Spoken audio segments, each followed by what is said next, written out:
Donc, dans la troisième vidéo, vous voyez, je suis à mon poste, j'adore ce poste, no bouging.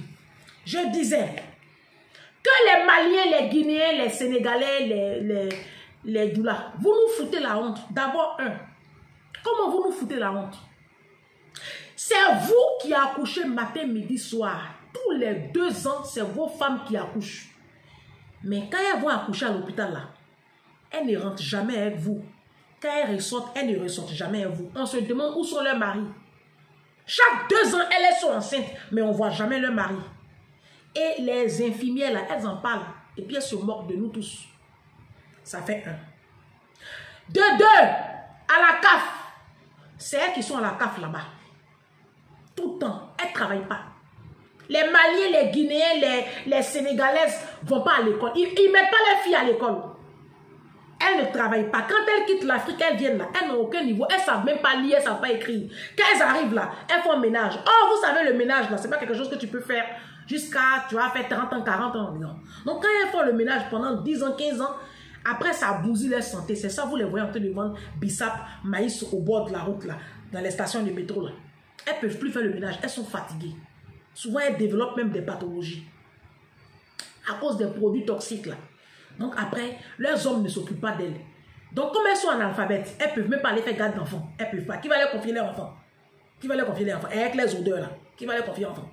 Bon, au-delà même, je viens à ça. Donc, elles font, vous les voyez dans leur communauté, ils sont ici, ils ont des foyers, ils sont en communauté, mais ce n'est pas possible. Quand vous les voyez là, toujours en un troupeau, ou dans les transports en commun.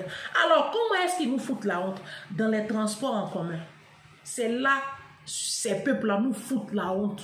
Quand ils vont rentrer là, ils parlent fort. Là où Malien est arrivé, Guinéen est arrivé, Sénégalais est arrivé, où il y a Doula. Non seulement il y a toujours palabre. Alors les Doula, les Ivoiriens, eux c'est les bagarres. Les Ivoiriens, eux ils se bagarrent. Eux c'est les Doula Ivoiriens là, ils sont sauvages. Palabre. En train de se battre dans les transports en commun. Château d'eau, château rouge. Ils s'insultent. La fois dernière ici, la semaine dernière, à la gare de Melun ici, il y a 2 filles Doula qui se sont battues. Il y a une qui a poignardé dans l'œil de sa copine une paire de ciseaux à cause d'un billet de 10 €. À cause de 10 €. C'était des coiffeuses. C'est des filles Doula. Elles sont sauvages. Et puis quand elles viennent là, c'est elles qui vont commencer à pondre les enfants. Leurs maris même sont plus sauvages qu'elles. Il dit, restez entre vous. Hein. Vous les Doula là, restez entre vous. C'est mieux. C'est mieux. Qui se ressemble, ça semble. Donc, restez entre vous. Comment est-ce qu'ils nous foutent la honte? Dans les transports en commun. Tu vas voir la femme malienne. Elle attend le bus. On a l'arrêt de bus. Bus où elle attend le bus là? Elle a 5 enfants. Hein. Quand tu as 5 enfants, tu as une voiture. Hein. Tu as une voiture, tu n'es pas dans le bus. Laissez-nous qui avons un enfant, on va prendre le bus. Quand tu as 5 enfants, tu as un permis de conduire, tu as ta voiture. Comme ça, tu transportes tes enfants, tous tes colis piégés, là, tu les mets dans la voiture pour vos trucs. Hein? C'est un colis piégé. Vous avez, ce que vous avez là, c'est pas enfant. Hein? C'est des colis piégés. Parce qu'à tout moment, ça peut péter. Si. Donc, du coup, elles sont à l'arrêt. Elles attendent le bus. Les enfants sont petits, moyens, grands. Elle a 12 poussettes, il y a 2 dedans, il y a 3 qui sont à côté d'elle. Mais souvent, elle a une poussette, il y a 4 qui sont là. Petits, moyens, grands, ils sont mal habillés, capuche noire. Ils sont en tout noir. Les petites filles là, elles sont, je ne sais pas, en tout cas, vous savez de quoi on parle. Elle est au téléphone. Tu as autant d'enfants. Elle est au téléphone. Hein. Le bus arrive. Le bus gare. Tu peux au moins interrompre la communication et puis tu vas reprendre plus tard. Elle est là comme ça. Et puis, elle monte dans le bus. Un café, mais à la diamant, à la irabi, à la. Et on attend. Mais raccroche et puis tu vas t'occuper de tes nombreux morpillons là. Et puis on a honte dans le bus comme ça. Quand elle monte dans le bus là, elle va hurler. Maintenant, ça c'est pas la... la totale, c'est les odeurs. Venez m'expliquer même vos histoires d'odeurs là. C'est pourquoi? Ça répond à quel besoin? Vous savez pas où se trouve Sephora? Vous ne vous l'avez pas. Vos oussements là, ça nous fatigue. C'est pas nous tous on supporte. Moi je supporte pas. Et puis c'est normal même que je supporte pas. C'est quoi? Je suis allée un jour à l'hôpital. Ma fille était hospitalisée. Il y a une Malienne qui est venue. On a hospitalisé aussi son enfant. Odeur, quand on lui a donné la chambre, heureusement qu'on n'est pas la même chambre, parce que c'était des chambres de deux. Elle était à côté. L'odeur, il y a une infirmière blanche qui est passée. Elle dit, punaise, mais qu'est-ce que je supporte pas ces odeurs. Je dis, j'avais honte comme ça. Vous lavez, vos médicaments, vous lavez ça, on ne voit pas vos vies avancer là. Vos marabouts là, c'est des menteurs. Vos marabouts qui vous donnent les médicaments pour vous laver là, c'est des menteurs parce que moi je ne vois même pas vos vies là quelque part. Hein. Maintenant, les odeurs là, les rousses là, c'est pourquoi. Et puis vous avez tous le même parfum. Mais vous nous fatiguez avec les odeurs là. Allez à Sephora. Sephora là, comme vous n'aimez pas dépenser, parce que les Maliens, les Guinéens, les Sénégalais, ils n'aiment pas beaucoup dépenser. Regardez, regardez. Ça c'est des petits parfums. Ça là. On vend ça à Zara. Zara Home. Pas Zara Home. Zara où on vend l'habit là. On vend là-bas. C'est 13 €. C'est pas cher. Moi je paye ça, c'est dans mon sac.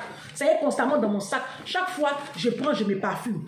Les parfums de 120 € là, je garde ça pour les sorties spéciales. Les bonnes sorties quoi. Sinon ça là, c'est au quotidien. C'est pas cher. Quand ça finit, je mets beaucoup. Je mets beaucoup. Je paye comme ça, tous les mois. Tous les mois, je paye un. Tous les mois, je paye un. Payez ça.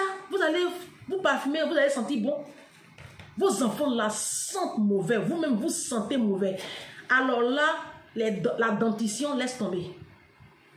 Moi, Ange Prisca, tu me donnes Malien, ou bien un Guinéen, ou bien un Sénégalais. Tu mets la fortune de Bernard Arnault dessus. Je ne prends pas. Je dis je ne prends pas. Bernard Arnault, là, sa fortune est estimée à plus de 220 milliards de $. Ça veut dire que tu me donnes un Malien, ou bien un Guinéen, ou bien un Sénégalais, ou bien un Djoula. Et puis tu mets 220 milliards de $. Je ne prends pas. Il faut garder. Parce que vos odeurs là, moi je ne peux pas supporter. Et puis vous êtes mal éduqués d'une manière. De toute façon, ils sont mal éduqués ce peuple-là. Aucune éducation. Sauvagerie va tuer ça. Vous nous foutez la honte ici en France. Si, c'est ma page. Vous nous foutez la honte.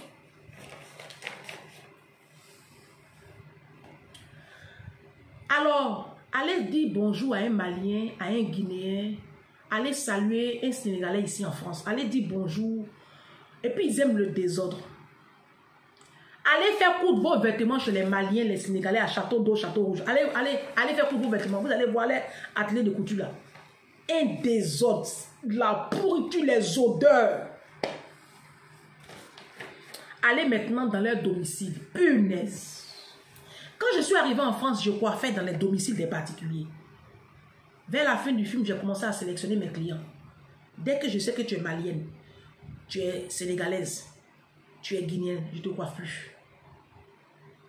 Que Dieu me pardonne. Honnêtement, je ne coiffais plus les doulas là. Les doulas, les Maliens, les Sénégalais, les Guinéens, je ne les coiffais plus. Je les enlevais de mes clients. Parce que dès que je rentre chez eux là, je commence à suffoquer. Déjà même, la lourdeur de leurs appartements. Leurs appartements sont sombres. Sombres, aucune éclairée. C'est pas éclairé. Les murs sont sales, remplis d'enfants. Les odeurs. J'ai dit, odeur qui est chez eux là. Et puis une chaleur torride. Tu te demandes s'ils sont sur le soleil. Et c'est à cause de ça, vos enfants ne supportent même pas de rester à la maison. Ce sont les petits Maliens, les Sénégalais, les Guinéens, les Doulas, là. Ce sont les enfants, vous croisez à Châtelet-Les-Halles. Vous les croisez à la gare du Nord. Leurs petites filles se prostituent. Mais parce que les parents ont démissionné. Alors, il y a une abonnée qui a écrit ceci. Elle s'appelle Marie-Thérèse Dier. Je te salue depuis ta position. Je t'aime, ma chérie, de l'amour de Jésus. Elle dit, il faut faire un tour dans les centres de maternité. Les petites filles maliennes sont versées là-bas. 15 ans, 16 ans, 17 ans. Il y en a qui sont à leur 3e IVG. IVG, c'est interruption volontaire de grossesse. Dans les hôpitaux. Et le pire, c'est qu'elles ont le droit de le faire sans informer les parents. Et la loi française les couvre tellement. Pendant que vous êtes en train de construire vos immeubles, vos maisons, vos taudis, parce que moi j'appelle ça des taudis, c'est que vous construisez en Afrique là, c'est pas joli. C'est pas beau. C'est des taudis. Voilà. Pendant que vous êtes en train de construire vos taudis en Afrique, vos enfants, vos filles sont en train de faire IVG. Chaque année, elles font, chaque 6 mois, elles font interruption volontaire de grossesse. vos enfants désapprennent, vos enfants se décrochent, ils abandonnent l'école. Après, bah, elles finissent des prostituées, les garçons, ils se débrouillent un peu, ils font CAP, mais généralement, vos enfants, ce sont vos enfants là qui nous livrent les pizzas là. Si, si. Ce sont les petits arabes là. Les petits arabes, les petits tunisiens, les petits algériens, voilà, c'est eux qui nous livrent les pizzas là, parce que vous ne le bâtissez pas leur vie, vous, c'est pas votre problème, vous, c'est pas, non. Le Malien, le Sénégalais, le Guinéen va aller travailler, ils font ici le ménage, ils font de la livraison, ils travaillent dans les entreprises, ils travaillent. Ils travaillent, ils gagnent beaucoup d'argent. C'est des bosseurs. Leurs hommes sont des bosseurs. Ils ne se reposent même pas. Mais tout l'argent qu'ils gagnent là, ils ne prennent pas ça pour s'occuper de leurs enfants. Ils prennent ça pour aller chaque fois épouser les femmes et puis construire en Afrique. C'est pour eux. Les maisons que nous louons en Afrique là, c'est pour eux. C'est pour les doulas. C'est pour les doulas. Les résidences qu'ils font louer aux Bengis là, généralement c'est pour eux. Tu te demandes même, attends. Tu entends telle personne est ici en France, il a une grosse maison. Tu te demandes, mais où il a eu l'argent pour construire une maison là? Parce que nous tous là, on sait comment on vit ici. Mais en fait, eux, ils vivent dans des petits coins. Vous les voyez, ils sont souvent 10 dans les studios. Ils sont dans les foyers là. Ils sont dans des... Non mais laisse tomber. Venez en France. Il dit France là, c'est à Djamé. France, c'est à Djamé. Quand tu vas au Aubervilliers, quand tu vas à Pantin, Bobigny, dans le 93 là, c'est à Djamé. Le 93, c'est à Djamé. Paris, c'est Yopougon. Le 91, c'est à Tekoubé. Le 95, c'est à Bobo. J'ai dit que c'est moi, je vous dis non. Vous nous foutez la honte. Je continue. La dernière fois, il y avait les œufs de Pâques. Fête de Pâques là. Je m'en vais là-bas chez ma maman. Pour faire, ma fille a fait œuf de Pâques. Donc, elle a pu avoir 2, 3 petits voisins là. Donc, elle a une petite fille malienne qui est en haut. Je l'aime bien la petite, donc je vais la voir. Ah, maman, tu peux me descendre ta petite. Elle dit, ça fait quoi? Et non, elles vont jouer ici au parc, ici, elles vont chercher les œufs de Pâques. Non, elle est en train d'apprendre le Coran. C'était pendant les congés. Elle est en train d'apprendre le Coran. Il dit jusqu'à quelle heure? Elle dit, ah, pour le moment, elle est en train d'apprendre le Coran. Je retourne encore là-bas. Quelques heures après, la petite est en train d'apprendre le Coran. C'est bien beau d'apprendre le Coran. Mais attends, ça lui apporte quoi? Non, mais c'est pas palabre. Quand ta petite fille, pendant les 2 semaines de vacances, apprend le Coran là, ça apporte quoi à sa vie? Nos camarades sont en train de dominer la Silicon Valley. Les Coréens, les Chinois sont en train d'apprendre du piano. Ils sont en train d'apprendre l'anglais. Ils sont en train d'apprendre des langues internationales. Ils sont en train d'apprendre des langues internationales. Ta petite fille qui fait école coranique là, ça va apporter quoi à sa vie? Ça va apporter quoi à sa vie? Vous étouffez comme ça la destinée des enfants là. Il y a quoi même? Qu'est-ce qu'il y a? Vous, tout ce qu'on fait là, toute cette sauvagerie là, vous pensez que les Blancs ne nous voient pas? Les Blancs nous voient. C'est à cause de ça les Blancs ne nous considèrent même pas. C'est eux qui sont dans les bars HLM pourris ici. Ce peuple là que j'ai cité là. Quand on vous regarde net là, c'est à vous on donne les bars sales, pourris là. On vous parle comme du bétail. Parce que en fait, vous êtes du bétail. Il faut aller prendre un avion un malien. Allez prendre les avions qui vont au Sénégal, Mali là. Allez prendre, vous allez voir, vous allez fuir. Odeur qui est dans l'avion là. Mettez parfum. Vous êtes allergique à Sephora. Entrez à Sephora, entrez à Mariano. Achetez des parfums s'il vous plaît. Parfumez-vous parce que vous sentez mauvais. Et puis, allez vous détacter les dents. Lavez-vous les dents un peu. Allez vous faire blanchir un peu les dents. Vos dents sont trop désagréables à voir. C'est pas possible. On ne peut pas vivre comme ça avec vous. Vous indisposez toute une communauté. Vous n'êtes pas les seuls Africains. L'Afrique compte plus de 50 pays, quoi. Vous n'êtes pas les seuls. Sans déconner, quoi. À un moment donné, il faut arrêter les conneries. Par contre, la révolution qui se passe en ce moment-là, j'adore. Big up à tous les peuples maliens. Je suis avec vous. Ils sont en train de montrer quelque chose au blanc là. Ça me plaît d'une manière là. On dit Air France a annulé ses vols pendant 3 jours. Le peuple malien dit ok, restez là-bas définitivement. C'est votre petit côté là me plaît. Votre petit côté, vous avez commencé depuis 1 an révolution là. Vous me plaisez. Ça me plaît. Mais bâtissez vos enfants, comme ça ils vont continuer la révolution. Parce que cette révolution-là, si vous ne bâtissez pas vos enfants, elle va s'affaisser. Aujourd'hui, l'armée est en train de prendre le devant, mais il faut des intellectuels pour terminer le combat. Vous comprenez? Il faut de l'intellect pour terminer ce combat-là. C'est un combat noble, c'est un beau combat que vous êtes en train de mener. Le combat de la restauration du peuple noir. Mais ce combat-là a besoin d'intellect. Bâtissez vos enfants. Laissez à faire en train de construire immeuble là. Laissez. Concentrez-vous sur vos enfants un peu. Et puis mettez vos filles à l'école.